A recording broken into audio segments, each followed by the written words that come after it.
Well, I am reminded from my copy of Paramhansa's Autobiography of a Yogi, page 185, which in my edition is the second page in the chapter 19. My master in Calcutta appears in Serampore. And well, a detail you might think, if you just over halfway down, when Sri Yukteswar appears before Paramhansa in this materialized figure, as he describes it, in brilliance, an intense brilliance, as he looked out the window, and obviously was in his room.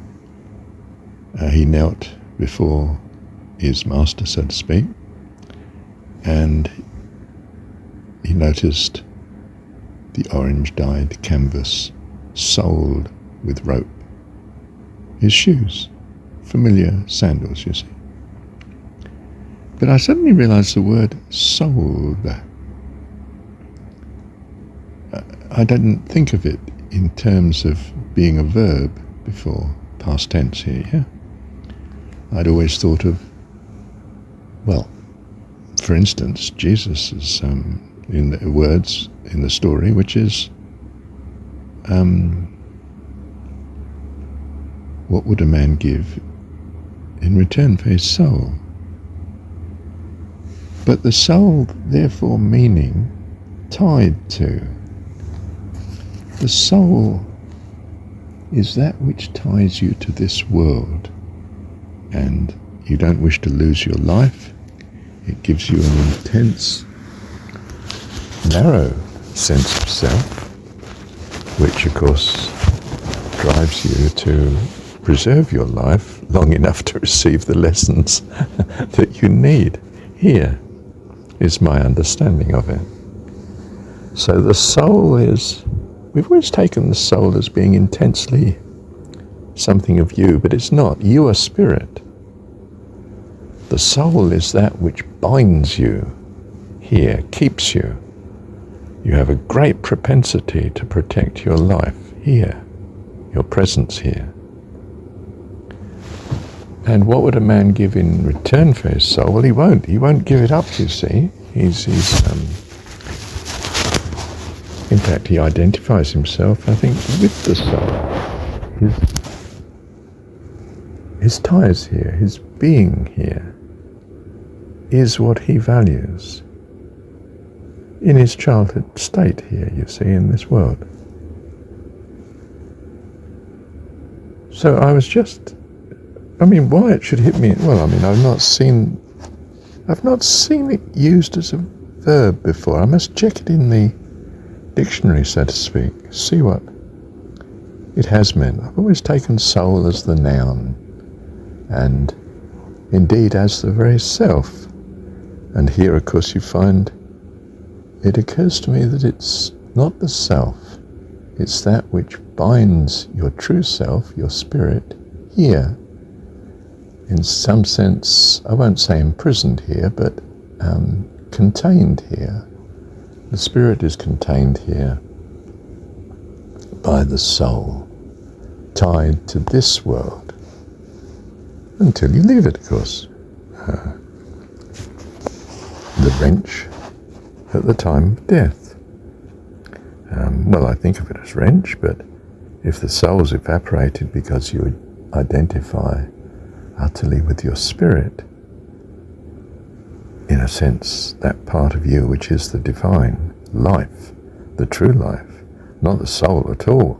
The soul is the chains that keep you here, and the chains are these ties and values and desires that are of the temporary, transitory world, not your true self in the eternal glory, which you are of. You're a child of God, you see. Let me pause. Well, indeed, Google tells me Yes, the word soul is used as a verb, though it's rare, archaic, or used in specific, non-standard context. Well. And I should come to that conclusion. Oh. I'm particularly pleased, of course, because I'd not quite felt I didn't understand what Jesus meant when he said, what will he give in return for his soul? I mean, in some sense, because the soul is the everything that the person is. No. They're actually the things that hold him here, and yes, are very important to him. He thinks they're everything, but it's not his everything. Who he really is Spirit. Spirit of God, born of God. Life, true life.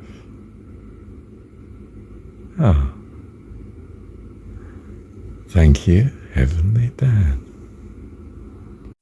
I was going to say, of course, we've seen the word soul in its ambiguous sense. The sole of a shoe being that part which is in contact with the ground, the earth. And in a sense, it's not such a different meaning, is it? The soul, that part that binds you to the planet, to this world, to this life. I think of it actually in terms of it protects the foot, of course, from sharp and pointed things on the ground that you might injure your foot with. The soul, in that sense, is your values that keep you intact as a person here. But souled means, in some sense, doesn't it, to be bound to this world. You're bound by these desires that keep you here. And I'm not saying this is a bad thing, which of course religion tends to think of it as bad. Binding, No, it's to keep you here so that you stay in the classroom and receive the lessons that are to infinite benefit by the grace and the love of God. Thank you, Heavenly Dad. And I should add that the edition I'm using is the autobiography of a yogi, Paramahansa Yogananda, and it's by the Ananda organization, a group that follow his teachings. And I've got quite a large copy here, blue covered. And so I give references from that point of view. But of course, paragraphs are not numbered.